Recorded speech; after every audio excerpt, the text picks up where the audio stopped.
বাংলাদেশে ছাত্র জনতা আজকে হাসিনার পাতা ফাঁদে আমরা যেন ফাঁদে পা না দিই। আজকে দেশের স্থিতিশীলতা বিনষ্ট হচ্ছে, অস্থির ফ্যাসিস্ট যে রেজিম ছিল সেই রেজিমই তার জন্য দায়ী। আজকে আমাদেরকে অত্যন্ত সাবধানতার সঙ্গে পা ফেলতে হবে।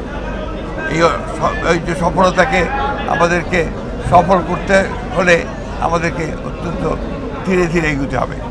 একটা অন্ধকারকে দূর করতে হয়, একটা অন্ধকারকে দূর করা যায় না, তাকে আলো দিয়ে দূর করতে হয়। সেই আলো বর্তিকা জ্বালিয়ে আমাদেরকে সামনের দিকে যেতে হবে।